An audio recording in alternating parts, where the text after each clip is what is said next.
produce germ cells as a ovum and exert these germ cells into the fallopian tube.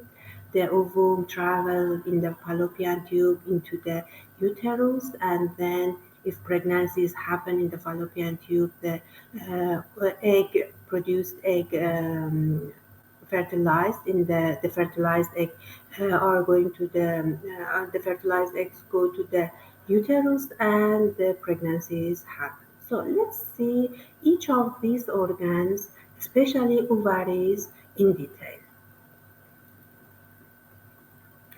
Um, the hormones in the female reproductive system is like male reproductive system. We have GnRH, which secreted from the hypothalamus, and GnRH from the hypothalamus stimulates FSH and LH secretion from anterior pituitary. FSH abbreviated as follicle stimulating hormone. It means that stimulate follicle growth.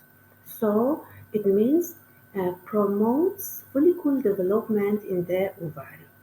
LH, abbreviated as luteinizing hormone. Luteinizing hormone, it means producing some hormones such as steroid-like hormone, yellowish hormone.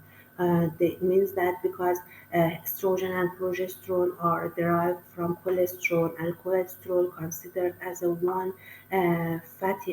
acid molecule, fatty molecule in our body. So luteinizing hormone, it means that some hormone, one hormone that stimulates the estrogen and progesterone secretion.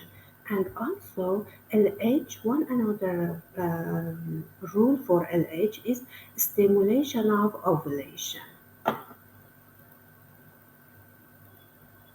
So the first question in the ovary part is how many follicles exerted from the ovaries during each ovarian cycle. Before that, please see this number of germ cells in the ovary. My dear friend, in here you are saying that before birth, number of germ cells increased to 7 million. But these germ cells started to decrease and decrease and decrease until at the onset of birth, number of germ cells become near to 2 million germ cells in the ovaries. But after birth, until the puberty, this reduction of the germ cells also seen, and when a girl reach to the puberty level, number of germ cells in the ovary is near to 300,000 germ cells or oocytes. So all of them has no chance to expel or release from the ovary during each menstrual cycle. And so only 5 or 600 of the germ cells has a chance to exert during each ovarian cycle. So, any question? What is your question? I can't get it.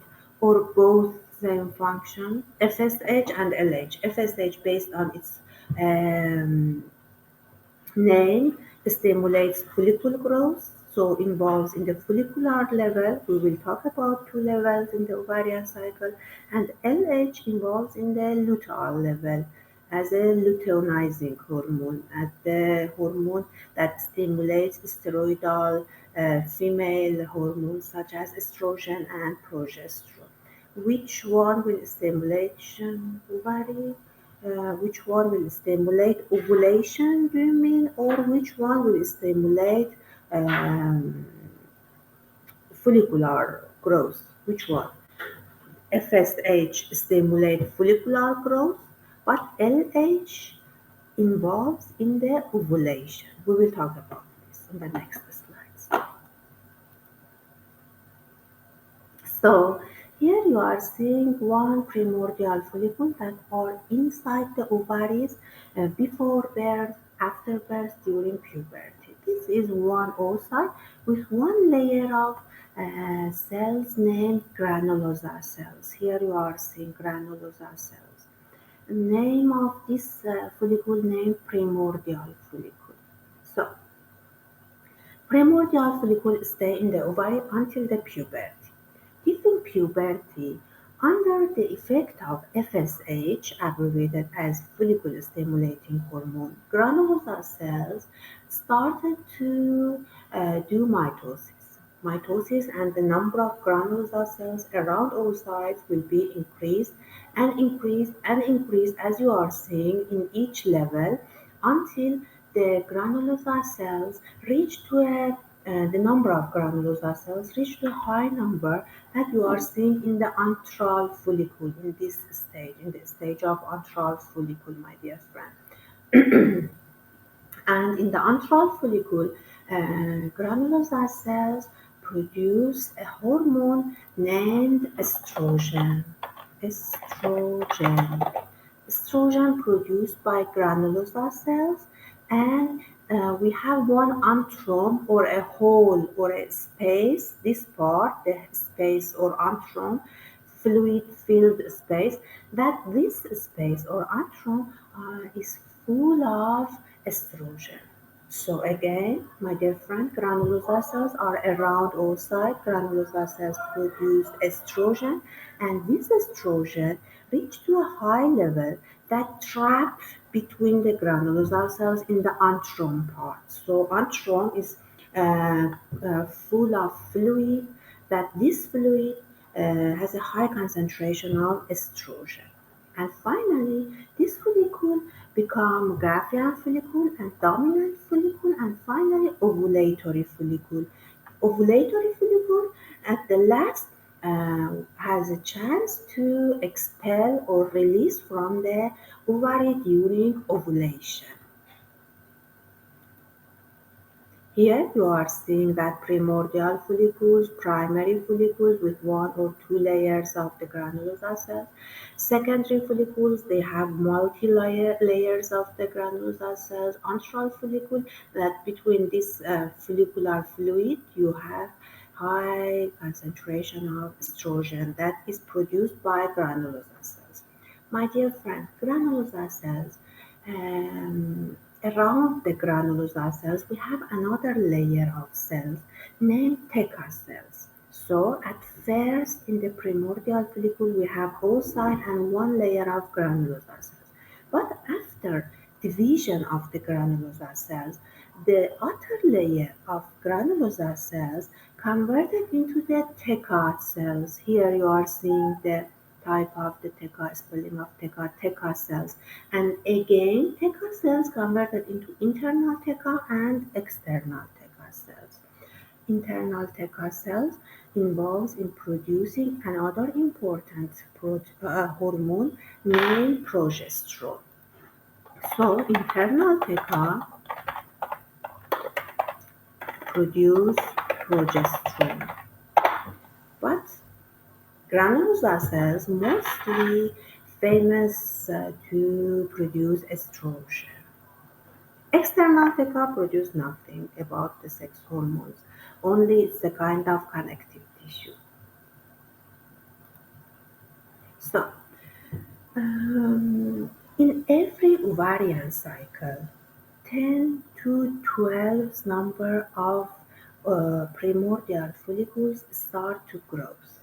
So, 10 to 12 number of primordial follicles started to grow the granulosa cells around them. Granulosa cells around the primordial follicles grow and grow and grow. Mitosis is happening among them until one of them reach to a level that the estrogen trapped in the antrum. For example, this one is the largest, is grown a little larger rather than others and start to be antral follicle, a follicle with an antrum inside it, that this antrum is full of estrogen hormone. So we know from this first session that estrogen has a negative feedback on FSH and LH. So FSH estrogen inhibits FSH secretion, and again because the FSH stimulate follicle growth, other follicles rather than dominant follicles dependent to FSH. So in the absence of FSH, the other follicles will be degenerate. The follicular selection is based on the reaching FSH during the first days of the menstrual cycle. Hassania, I'm talking about your question.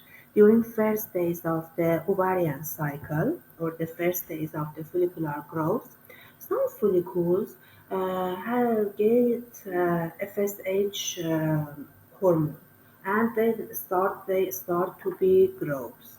So these follicles that near to the capillaries or near to the circulatory system and bloodstream, they gave FSH, and under the effect of FSH, they will be developed. So on the follicle selection based on having a chance to get FSH or not. So again, my dear friend, in the first of each ovarian cycle, 10 to 12 numbers of the primordial cells start to develop under the effect of FSH from anterior pituitary. Anterior pituitary secretes FSH, and this FSH stimulates development of 10 to 12 number of the primordial follicles in the ovary. So these follicles grow and grow and grow. Only one of them reach to the antral follicle a little faster rather than others. So this antral follicle, it means they have their own estrogen reservation. But other follicles need to FSH for the for the growth of the granular cells. So the concentration of estrogen increased in the blood. Estrogen circulate in bloodstream, reach to the anterior pituitary, inhibits FSH secretion. So all other follicles that need to FSH for their development will be degenerate. Only one follicle that's named antral follicle start to develop into the big Graafian follicle, pre-ovulatory follicle, ovulatory follicle, and finally ovulate from the ovary. So that's why during each ovarian cycle, only one follicle will be expelled or released from the ovary. Here you are seeing the same thing that I told you. FSH stimulates follicle growth. The amount of estrogen in the blood increase. One follicle reach to the Graafian follicle, oh sorry, reach to the ovulatory follicle, and then the FSH will be decreased because of inhibitory rule of estrogen, because of negative feedback we want about this. And then other follicles that depend on FSH will be degenerate. So only one follicle stay, and this follicle named ovulatory follicle. So here you are seeing a schematic picture of one follicle before ovulation. Yeah, the green cells are granulosa cells, the blue cells are theca cells, and the oocyte in the middle of in the center of the granulosa cells named oocyte. This oocyte are in the space of the antrum. As you are seeing, this here is antrum, and oocyte are floating in the antrum. The cells around oocyte named cumulus cells. That are the same granulosa cells. And my dear friend, when this follicle expelled from ovary, this part, the cumulus cells and oocyte will be expelled. The remaining granulosa and theca cells become corpus luteum. Here you are seeing another beautiful picture of electron microscopy of a mice, if I'm not mistaken, of a mice um, follicle. These are granulosa cells, oocyte in the space in the antrum, and the cumulus cells around oocyte, and the connective tissue and theca cells around the granulosa cells.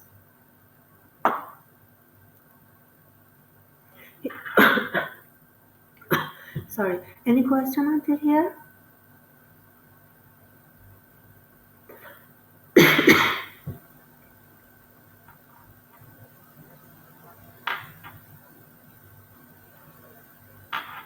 Okay, so let's continue. Thank you, Kumait and Yahya, for answering me. Let's continue. Here you are seeing oogenesis and folliculogenesis. Oogenesis, it means some changes that happen during mitosis and meiosis to become a oocyte.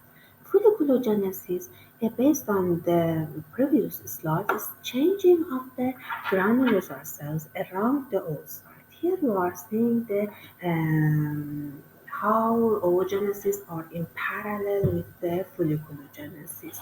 It means that when oocyte, here you are seeing that this part, please, in here, when oocyte release from the ovary, they are in the metaphase 2, metaphase of meiosis 2. They are not finished meiosis. So oocyte must start mitosis and then meiosis 1 for, and meiosis 2 to be expelled, to give a chance for expelling from the ovary as a ovulatory follicle. So during ovulation, these follicles are not finished meiosis two, but they are in the middle of the meiosis two as a metaphase two. And when, my dear friend, sperm reach to the ovum, after we know about the second session in the male reproductive system, sperm after ejaculation in the internal genitalia of female start to capacitation and then acrosomal reaction. So when acrosomal reaction started in the sperm, when they are reached near to the ovum, the second meiosis of ovum just finished. So in this slide, my dear friend, you can see the connection between folliculogenesis, the changes in the ovarian follicle, and oogenesis, changes in the genetic constitution of the germ cells in the ovaries. My dear friend, this is very beautiful study, and one of my suggestions to you is that please only try to watch and see some videos or some slides such as this slide. Seeing these slides or watching this slide and trying to read the sentences and phrases in this slide helps you to remember, to memorize it. Okay, so please focus 1 or 2 minutes about this slide. So, what is the meaning of ovarian cycle? Ovarian cycle is monthly series of events associated with the maturation of an egg in the ovary.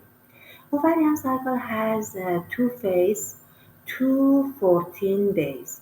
First 14 days named follicular phase, period of follicle growth, which lasts about 14 days. And at the day 14, on day 14, we have ovulation.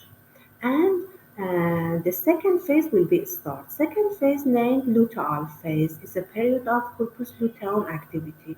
I told you the some last slides that when the follicle expelled from the ovary, the follicle only the oocyte and cumulus cells expel, and the remaining granules and theca cells convert into corpus luteum, as you are seeing in the luteal phase. So we have two phases, follicular phase and luteal phase in the ovary. The first 14-day named follicular phase, the second 14-day named luteal phase. On day 14, we have ovulation. It means expelling oocyte from the ovary. Ovulation occurs when the ovary wall ruptures and expels a secondary oocyte. During this ovulation, maybe female feel some pain because of the ovarian wall disrupted. And in some cases, 1 or 2% of ovulation, maybe you are seeing more than one follicle. It means that maybe 2 or 3 follicles reach to the ovulatory follicle, but it's very rare.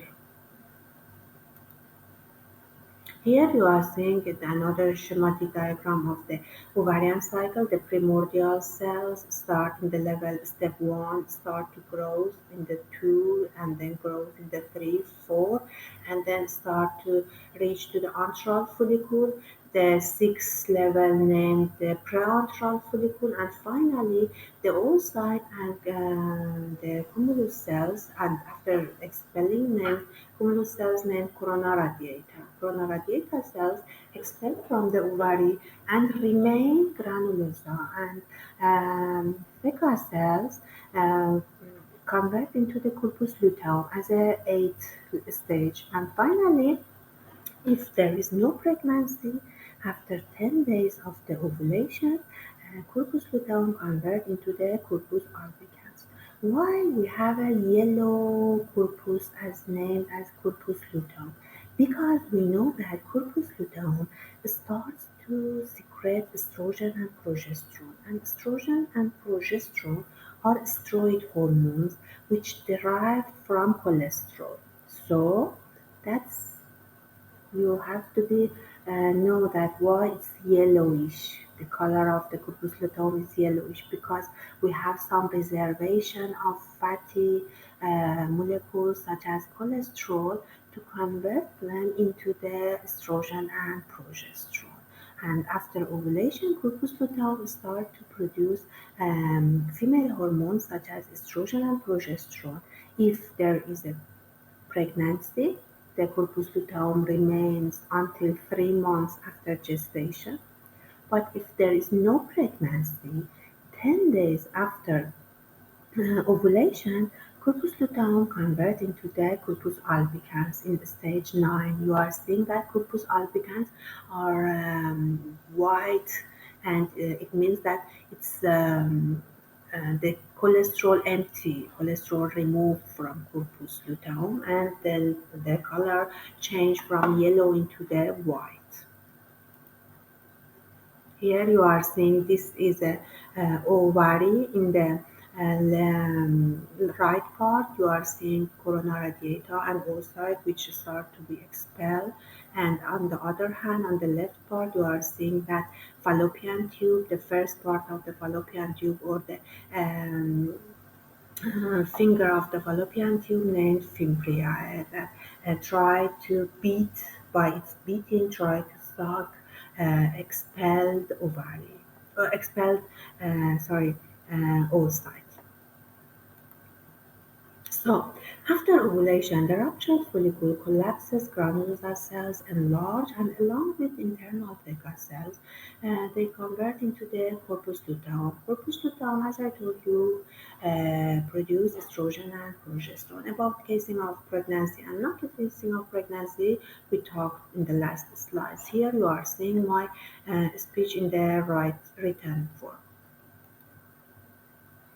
So we have some pathological conditions such as corpus luteum cysts.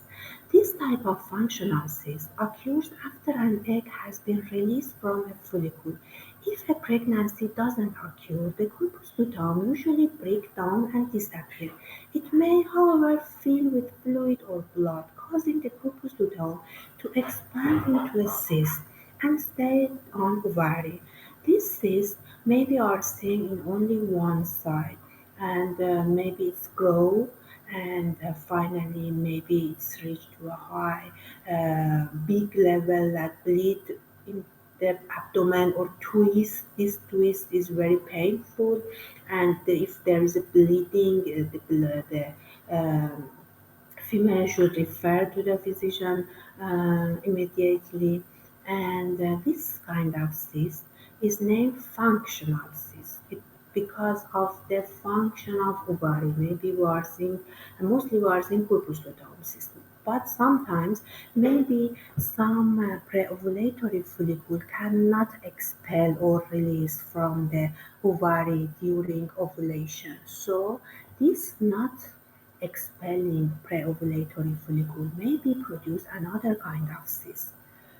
In some cases, maybe corpus albicans cannot degenerate finally, so maybe we are seeing some corpus albicans cyst. All of these cysts, my dear friend, that is based on ovarian cycle, we named them as a corpus, as a functional cyst.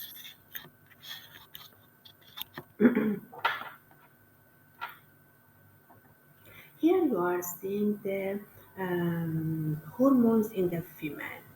The important part of my speech for today is here. Please be in the class and pay attention. Okay?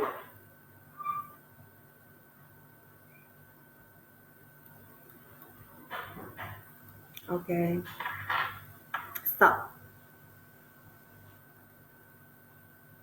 Here you are seeing in the mm, upper graph two important hormones as estradiol red line and progesterone blue line during 28 days of the ovarian cycle. The first one is first 14 day, and after dash line you are seeing second 14 day.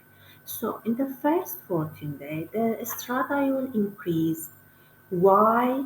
Because we know that in the follicular phase, follicles start to develop granulosa cells. So granulosa cells produce estrogen. So in the first 14 days, granulosa cells produce estrogen, and finally the amount of estrogen in the blood increase.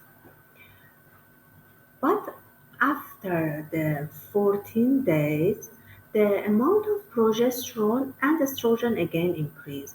That's because of corpus luteum function. That is the level of estrogen and progesterone secretory pattern in the two phase of follicular and luteal phase.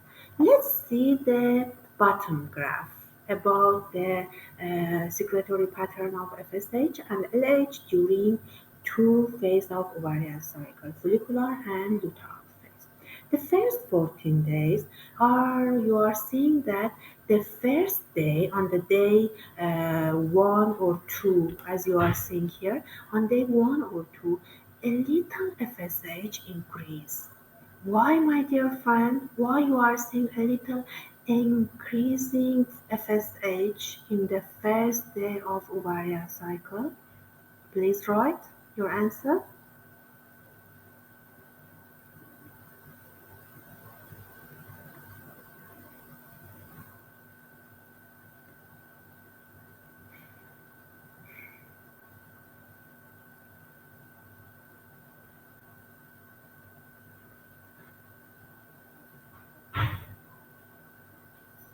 Due to reduced estradiol, as you are seeing in the first days of the ovarian cycle, in the day one or two, estradiol are in the minimum level. So the negative feedback of estradiol from the anterior pituitary are removed. Yes, am I right? You tell me. Sometimes maybe I'm telling something wrong to see how focused you are in the class. Am I right? In the first days of ovarian cycle, day one and two, the estradiol are in a minimum level. So the negative feedback of estradiol are removing from FSH and LH as a gonadotropins. LH and FSH named gonadotropins as a gonadotropins. So FSH and LH, both of them are a little increased. Don't think about progesterone. Progesterone acts its function in the second 14 days, on the luteal phase.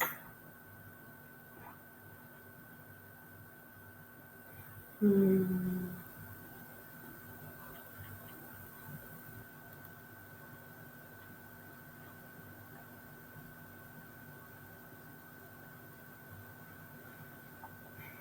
So FSH increased in the first day of ovarian cycle. FSH stimulates growth of ovaries, as we know, stimulate growth of primordial cells, as we know.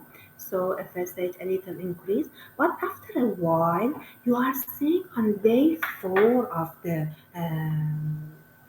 sexual cycle of the ovary, on day 4, the FSH a little decrease. That's because of negative feedback of estradiol on the FSH. So again, when you are reaching from day 0 into day 14, you are seeing that estradiol increase and increase gradually, and LH and FSH decrease. That is logic to us because we know that estradiol has a negative feedback on LH and FSH. So when estradiol increase, LH and FSH will be decreased. But my dear friend, please pay attention. This one is important. And so Hasnian wrote FSH increases during follicular phase because of the that's right, thank you. So on day 14, my dear friend, we have no negative feedback of estradiol on LH-FSH. Instead of the negative feedback, we have positive feedback of the estradiol on day 14, positive feedback of estradiol on LH and FSH. As you are seeing here, on day 14 or near to 14, at the last of 13 day, the estradiol reached to a high level, and this high level stimulate LH and FSH secretion, as you are seeing here. I'm talking about day 14, middle of this graph, my dear friend. On day 14, estradiol has a positive feedback from LH and FSH. So this is one exception of the feedback controlling of hormones on the anterior pituitary hormones. On day 14 of female ovarian cycle, estradiol increased LH and FSH, and we have a peak of LH named LH surge. Named LH surge.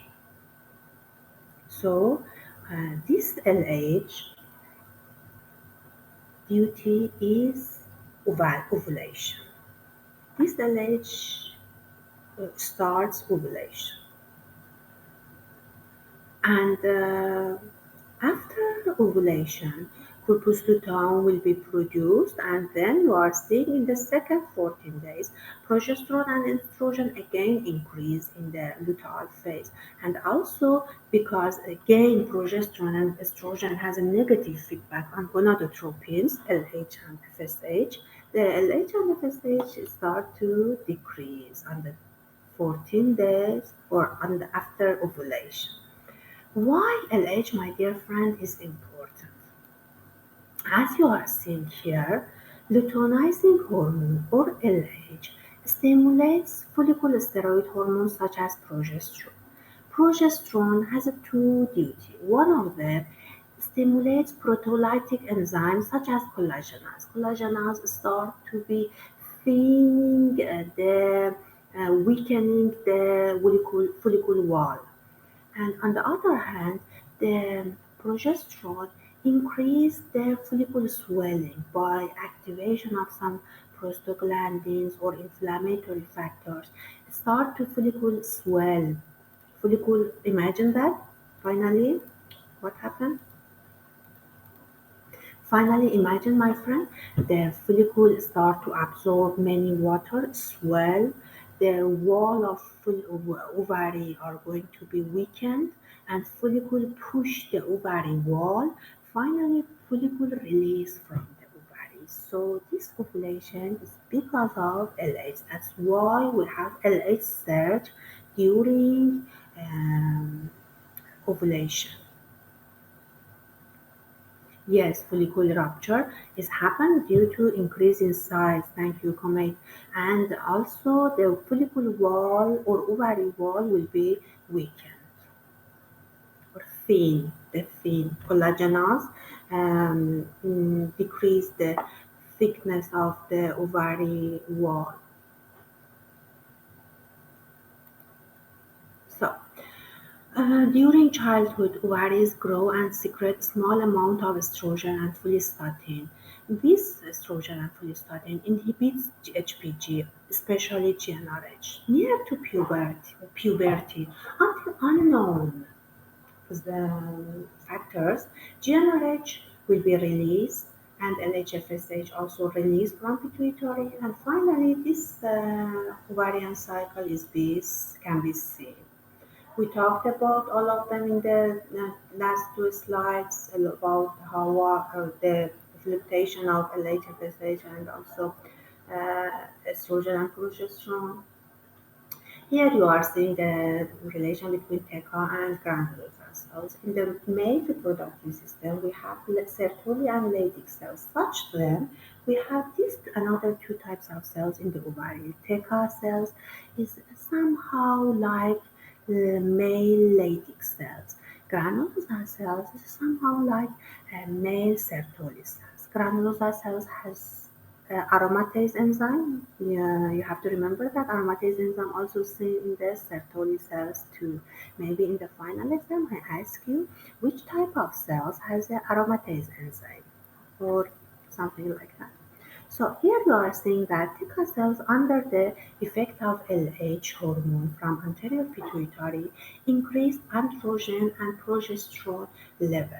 And androgen go to the granulosa cells, and in the granulosa cells, because of aromatase enzyme, androgen converted to estrogen. So you are seeing that connection between two cells can produce both estrogen and progesterone. Mostly progesterone can be produced by theca cells and granulosa cells, but estrogen mostly are produced by the granulosa cells. Yes, Hasnian, thank you. Um, my dear friend, granulosa cells has both receptors of LH and FSH. If you remember from male reproductive system, Sertoli cells only has FSH receptors. So let's a little talk about some important hormones such as estrogen and progesterone. Six steroid hormones, the important steroid hormones named estrogen. Estrogen is a general phrase into the three type of estrogen hormones: 70-beta estradiol, abbreviated as E2, estrol or estriol. Some other organs such as adrenal, placenta, and especially ovary can produce this estrogen. And 70-beta estradiol is more powerful rather than others. The estrogenic potency of beta estradiol is 20 times more than estrone and 80 times more than 12 times more than estrone and 80 times more than estriol. 2% of circulating estradiol in the blood is free, but mostly they are bound into albumin, gonadal steroid binding globulin, such as testosterone. Because all of them are steroid, and so all of them should bind in the blood and circulate in the bloodstream. In the liver, 70-beta estradiol, estrone, and estriol can convert to the glucuronide and sulfate and then exert from the from the urine or from the kidney by urine. Increased estrogen, we have some pathological conditions such as hyperesthenism. It's overproducing estrogen. Hyperesthenism can be seen in female or male. In the female, hyperesthenism is involved in early puberty, infertility, irregular menses, postmenopausal bleeding. In males, hyperthermia cause testicular atrophy or breast enlargement. It means that involved in inducing secondary characteristic of female. Any question until here, my dear friend?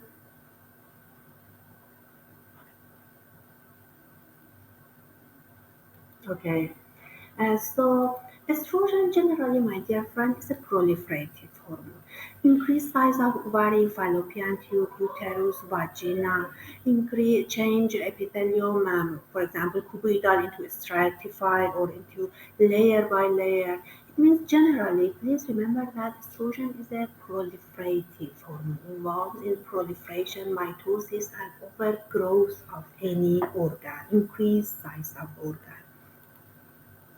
Estrogen decreased FSH secretion. Estrogen cause increased secretion of angiotensin thyroid binding globulin, increased uterine blood flow, increased amount of uterine muscle, smooth muscles, and increase the contractile potency of uterine. And the one important thing that I want you to remember it is this sentence, my dear friend. The estrogen dominated uterus is also more sensitive to oxytocin.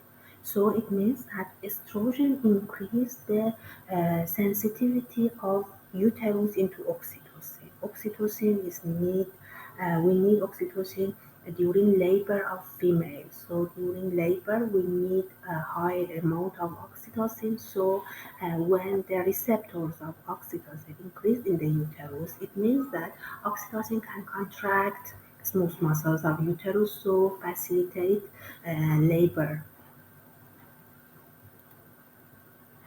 Estrogen deficiency in old age cause osteoporosis after menopause. This decreased estrogen can increase osteoclastic activity, decrease bone matrix, decrease deposition of bone calcium and phosphate. Finally, we are seeing that osteoporosis. That is one cause of menopause because of lower estrogen. During menopause, the estrogen decrease. So all of this that leads to osteoporosis is because of decreasing estrogen. The second hormone that is important is progesterone. Progesterone is secreted by corpusculum, placenta, and ovary. About progesterone again is the steroidal hormone, so mostly bind into albumin and corticosteroid binding globulin to circulate in the blood and go to the target tissue. Decreased number of these are feature and some function of progesterone, my dear friend.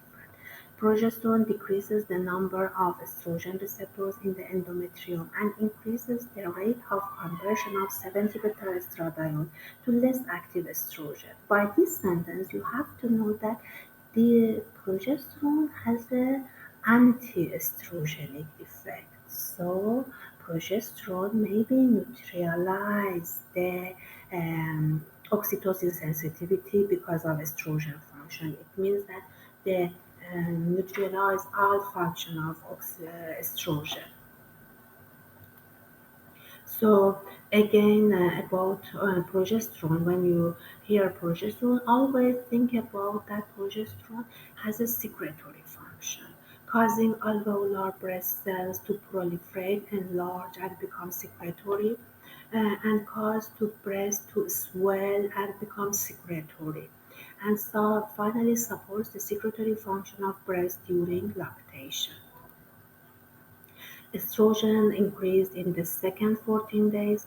Estrogen a little increased body temperature, so near to zero point 0 degree of Celsius will be increased in the female during luteal phase because of highest estrogen level.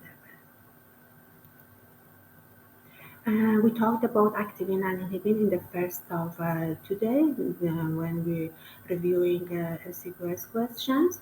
Activin activate HPG axis secreted by Sertoli and granulosa cells. Activate mostly activate FSH. Again, we talked about inhibin. Inhibin inhibits HPG, mostly FSH, and it's secreted by again Sertoli and granulosa cells. Also, inhibin can be considered as a one neurotransmitter and produced by CNS pituitary gland, and mostly the researchers um, doing experiment on the neurotransmitter effect of inhibin. Again, inhibin act on FSH mostly. So until now we understand that what happened in the ovary. Let's see what happened in parallel in the uterus. In the uterus or endometrium, we have three phases: proliferative phase, secretory phase, and menstruation. Proliferative phase is endometrial cycle that in parallel with first 14 day of ovarian cycle or follicular phase. Secretory phase of the endometrial cycles occurring after ovulation, and we have the third phase in the endometrium named menstruation. Is caused by the reduction of estrogen and progesterone, especially progesterone at the end of ovarian cycle. That is somehow in parallel with the last days of the luteal phase and first days of the follicular phase. Menstruation, during menstruation, the female body loses some blood and cells, and leucora is seen during menstruation. It's because of leukocyte to prevent infection, because we have bleeding. Female has bleeding on during menstruation, and because of that, to prevent infection, leucora increased leukocyte or white PC cells is seen. Here you are seeing three phases of the endometrium. About puberty and menarche, please you should review it. Puberty at first is happen when HPG axis is activated. Puberty is seen, but menarche is beginning of cycle of menstruation. Menarche is happen some years after puberty. For example, some girls may be experiment puberty at the age 8, but on age 11 or 16 they are seeing first menstruation as a one sign of menarche. Here you are seeing at first we have puberty, but after some fluctuation of hormones, these hormones reach to a level that produce 14 to 14 days in the ovary, and finally menarche is happening. Menopause, we talked about that after age 40 or 50, the ovaries are burned out. Ovaries are not working anymore. So because ovaries cannot produce estrogen, menopause is happened. We talked about some consequence of reducing estrogen as a osteoporosis. And after menopause, my dear friend, because estrogen inhibits FSH and LH secretion, after menopause, some years after menopause, level of estrogen and progesterone increase.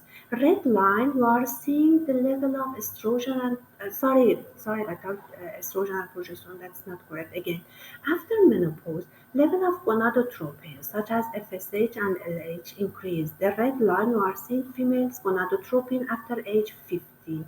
After age 50, because this female reached to a menopause state, the estrogen decrease, so negative feedback of estrogen on the anterior pituitary will be removed. So the anterior pituitary increase overproduction of gonadotropins. Gonadotropins means LH and FSH. So you are seeing the red line. Also in the blue line, we saw that in the male also a little increase gonadotropins increase in the male because the concentration of testosterone will be decreased by age. Last slide is talking about some important hormones during pregnancy: human chorionic gonadotropin, estrogen, progesterone, and human chorionic somatomagotropin. We know about the function of estrogen and progesterone. Let's talk about two other hormones: human chorionic gonadotropin, human chorionic somatomagotropin. If this is the level of human chorionic gonadotropin, abbreviated as HCG, the first month or second month after gestation, this level increase. And the primary action of human chorionic gonadotropin, you are seeing HCG here, is to stimulate LH receptor on the corpus luteum and prevent involution of the corpus luteum. cause to purpose to secret for sex hormones, prevent menstruation, and cause residual lack of endometrium to um, accept fertilized egg. Second, the hormone during pregnancy is hormone human chorionic somatomotropin (HCG). Placenta begin to secrete HCG after week 5 of gestation. Amount secreted increases steadily until term. High concentration of hormone but function is poorly understood. Maybe this HCG act like a growth hormone but a little weaker. The rule of HCG, one important rule of HCG is seems to reduce mother's insulin sensitivity and glucose usage to leave glucose into the fetus. And finally, you are seeing the amount of HCG, estrogen, and progesterone during weeks of pregnancy. The X line is showing the pregnancy timing of weeks based on weeks, and the y-axis on the left part showing human chorionic gonadotropin, on the right part showing estrogen and progesterone level. The red line HCG at the first months of the gestation increase, but after that decrease. But estrogen and progesterone increase until the labor. And on the last week of the pregnancy, you are seeing the black line as a progesterone, which you are seeing a little reduction in the black line as a progesterone level in the last week of pregnancy. Can you tell me why?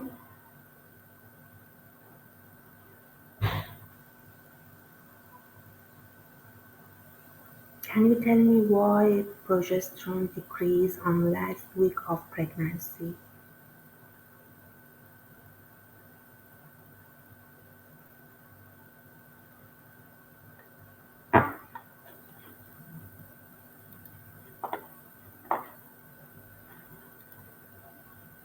Um, you're right, Komet. And to increase estrogen, but not to increase exact estrogen, to increase the function of estrogen. Yes, because we know that estrogen increase sensitivity of endometrium into oxytocin. Estrogens has helping to oxytocin, increase oxytocin receptors, so helping to labor. But progesterone has anti-estrogenic effect. It means that decrease oxytocin receptors. So during labor, we need high concentration of oxytocin receptors for overproducing oxytocin and overacting oxytocin on the labor for contraction of smooth muscles. So in the last week of the pregnancy, this progesterone will be decreased to enhance estrogen function on the oxytocin receptors. Yes, my dear friend,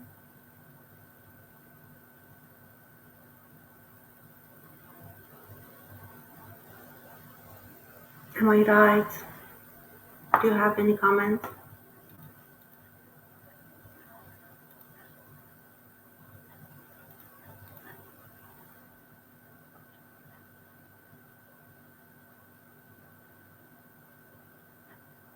Okay, so to reduce progesterone makes uterus more sensitive to oxytocin. Yes, that's right.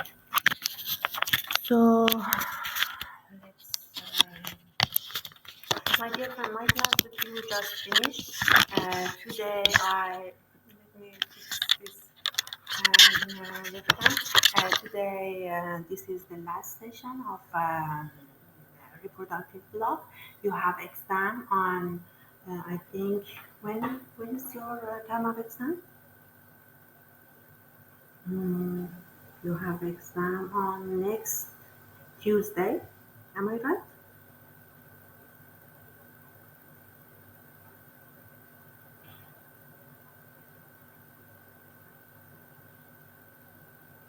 Yes, next Tuesday. You have exam next Tuesday, 9th July. Yes, 9th July is. next Tuesday. So please review some MCQs that we you did as a quiz for today, and then review slides carefully to answer all of my questions. Don't worry, if you review slides, you can answer the MCQs question of the physiology of the reproductive system. Any question, my dear friend? The class is just over. So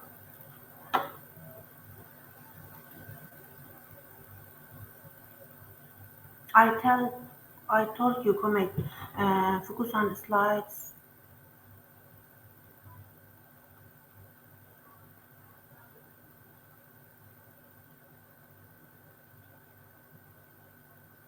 You have more than 1 week, you have near to 10 days.